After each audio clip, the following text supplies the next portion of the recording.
of play, what you're hoping to produce here at Liverpool? It's a great question for the first one. I would like to give them a team that they can feel proud of. I think football, and especially Liverpool for me, is about connecting with the people, connecting with our supporters. I've been in the other side at Anfield. I've experienced, I always say, the goal that Kies scored in the first game of the past season, where you can feel the stadium. And I would love to have this every game we play. And it has to come from us, from inside the pitch. And we have to be a team that we know works hard, intense, aggressive, vertical, so everyone can be identified, everyone can feel comfortable now supporting this team. In terms of that then as well, what do you feel the squad needs in terms of reinforcements? Yeah, obviously we've signed 2 players already, but we need more players, we know this. The club is working on this. Me as a coach, selfishly, you want the players here the day one, ready to train from the preseason, but we understand that football doesn't work like this, no? And I know the club is working hard to get those signings, and I'm trying obviously to help also. And just to gauge where the current group is at, what conversations have you had? I'm thinking, have you spoken to Arne Slot about what happened last season? Also the likes of Virgil van Dijk, the likes of Alisson as well. Have you spoken to them? Because they're 2 players as well with just 12 months left on their contract. Yes, I've spoken, especially with all the players that have been in the World Cup, that, especially the ones that have already been eliminated and are enjoying their holidays. I didn't want to disturb them or bother them while the World Cup was ongoing, but I think have been very good conversation. I'm also using this couple of weeks I've had before we start properly the first team trainings to talk with a lot of people around that work every day here, and those are the ones that are helping me create, I think, a good environment so our players can perform and can, let's say, we can maximize their abilities. Okay, thank you. Carl, can you just say who you are and the organisation you're from, please, Carl? Just the first one. Carl Mark from the Press Association. Welcome, Andoni. Just talking about that, do you understand what it means to be Liverpool manager? You say you've spoken to people about around the club about it, but do you understand what the job means? Yeah, I want to think I understand.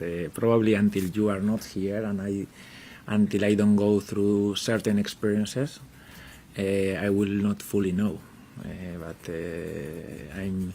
I'm here to experience those situations. I'm ready for it. I understand this is a massive club. Everything that I'm going to say now, it's going to go to big scrutiny. You have to be very aware of the mistakes, but I wouldn't like also to be too careful. You know, I would like to act quite normal. We were talking to Tony now. I'm not going to live in my bubble, just training ground, home. I would like also to go to the city, experience the city. I know some places I will have to take some pictures, or I will have to, but it's part also of the magic, no, of being the Liverpool manager, and I would like not to change too much. You spoke about talking to some of the players. What's your assessment of the squad you have inherited, and have you had a chance to look at maybe last season and where things didn't go right for them? Yes, obviously I talked to the players, I talked to the staff, I talked about the things that were working very well, things that we think we can do differently. I wouldn't say better, differently. I think is different. I have the advantage that probably players already know what we are gonna demand in terms of style of play, but we will have time to know each other One thing is to know a player, to talk to a player, to ask him, okay, where do you feel more comfortable in this position, in this other one? Where do you see yourself? Because I'm making the players these questions so I can understand them and I can. But after, I will see them train. I will make some tests during preseason. I will feel things and then I will take decisions from there. Just follow up on that. You're about trying to know the players. How much will the World Cup impact you as a new manager, trying to learn about your new players when they're going to come back in sort of bits and bobs? Sorry, I didn't get the question. You're obviously a new manager working with new players. Some of those players are going to come back later than others because of the World Cup. How much does that make your job more difficult? I think it is what it is. We cannot change it. I think players deserve a break. The ones that have been in the World Cup, they deserve at least their 3 weeks, so they can enjoy their time with friends, family, thinking other things, even physically. Some of them they need a rest after a very busy season. And I think I'm looking at the positives almost, because I've had now 1 week to see every training from the under-21s.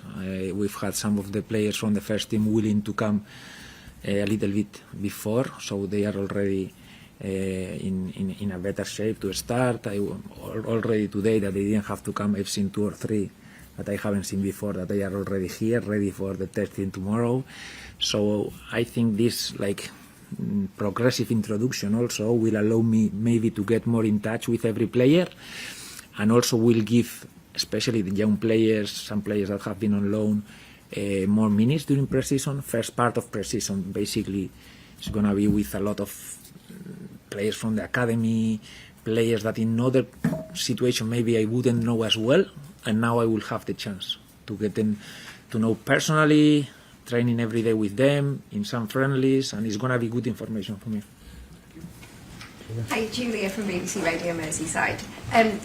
Harvey Elliott's returns, he had a strange season for him last season. It didn't turn out how many anticipated. Do you see a situation where Harvey Elliott's future is now at Liverpool again?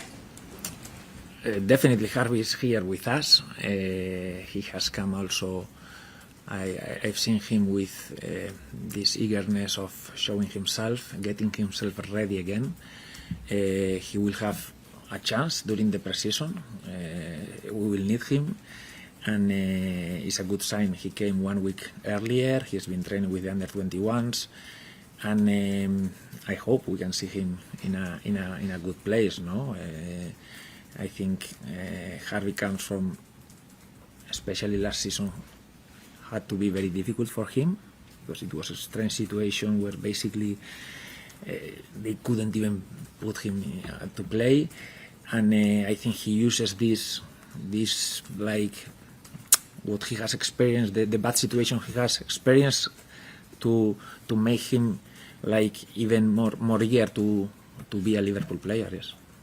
You've mentioned the scrutiny that comes with being, at Liverpool. Can you be the same coach as you always have been, or do you have to change now?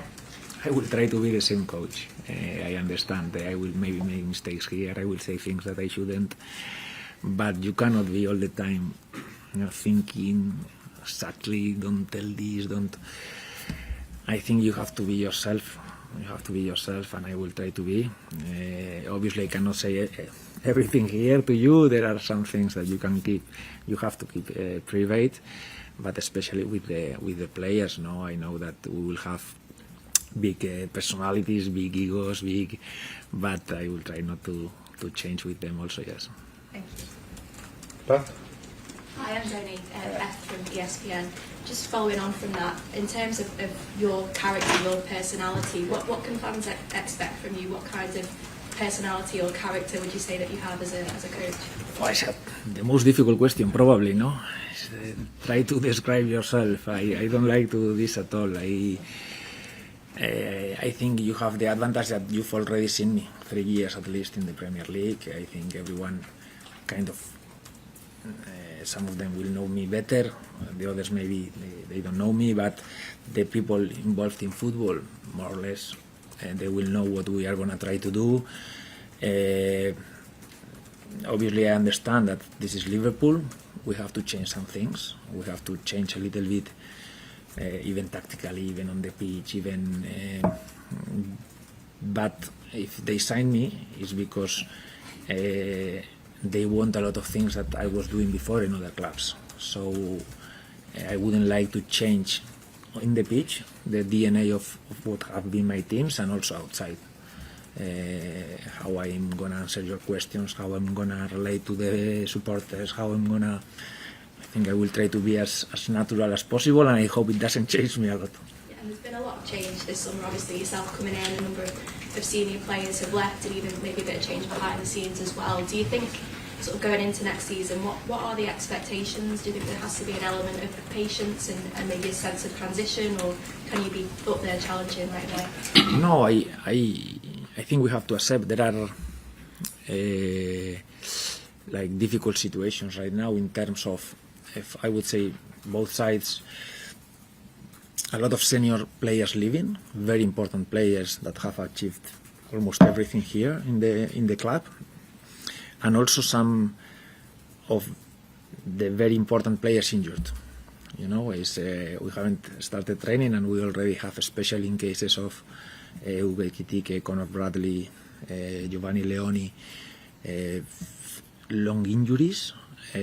So in terms of also improving the team, we have to consider, okay, we have to replace very important players that were making very good numbers, and also we have a situation with especially those three like big injuries that are gonna miss some time, that we also have to find a way to replace. No, we know that these three players, for example, I love them, the three. They are the long-term solutions, I'm sure. You know, about Conor, about Giovanni, about Hugo, but there is going to be, especially in Hugo's case, a period where we will be without them, and we have to try to find solutions also. Adam? Andoni, Adam Tadrusi Sport. I think you've spoken quite a bit about playing vertically, attacking fast, high press, overlapping, etc. Them sort of core principles, how important are they for you, not just up until now in your career, but going forwards? Yes, I think they have to be our core principles. After we will have a lot of games, a lot of questions that you make me is, no, if you face low blocks and this, I always say is, okay, I prefer to face low blocks in terms of, okay, we will be in control of the games, probably we will concede less chances, we will spend a lot of time in opposition half, and those are the scenarios that we have to find. Some teams, they give you straight away that situation, perfect. Other teams, they don't give it straight away, because they will try also to control the game, to play in your half. I'm looking forward to spend as much time as we can in opposition half, with the ball, without the ball, because I feel we are closer to score than the opposition if it's that the situation. And just get one more. Yeah. When obviously the announcement happened last month, there was a bit of talk about having a 2-year deal. I understand that's sort of your preference usually. Could you sort of delve a bit more into that and why you prefer that? Yeah, 2-year deals, I always say, in terms of coaching, contracts, they don't matter a lot. You know, I don't want to be in a place because I have a contract. Because we are not sure, but you have a contract, stay there. No, it's like, okay, no, I think I signed 2 years, but it's basically year to year. When you are a coach, we've seen a lot of managers that they have a long contracts, and because the club doesn't want, because they don't want, because at the end, when you are a player, it's very important. I think the contract is very important, but when you are a manager, I feel, you know, if they sack you, it's going to be better because they will pay me a little bit more, or, you know, if I haven't worked also, you know, it's like, if you are happy, I'm happy, don't worry, I hope I can stay here 2 years, no, a lot more years. It would mean that I've done a very good job, you know, but I feel we have to earn. Managers, we have to earn every year the right to continue, you know, especially in clubs like Liverpool, but I do it everywhere. I've done it always like this, yes. Hi Andoni, Matt Stewart, TalkSport International. Last year, Bournemouth played 40 games in all competitions, and Liverpool played 57 games. In terms of managing that extra workload and competing on all four fronts and playing that aggressive style that you want to play, how important is the size of your squad in being able to manage that, particularly whether it's first team players or players from the academy? Yes, I think it's a big challenge for me. I think it's a big change because here most of the weeks are not going to be clean in terms of we will have a midweek game. I think it's also a great opportunity for the players because I always love to have this kind of seasons as a player. You basically don't train a lot. You play, recover. I think there is a chance to use more players also because it's impossible to deal with this kind of seasons with 13, 14, 15 players. You need all the squad.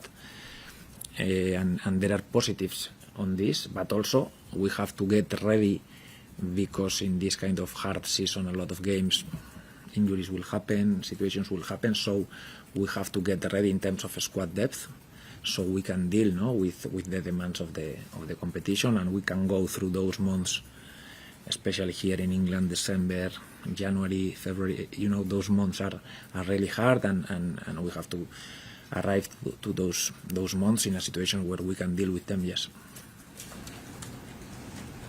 Well done, yeah.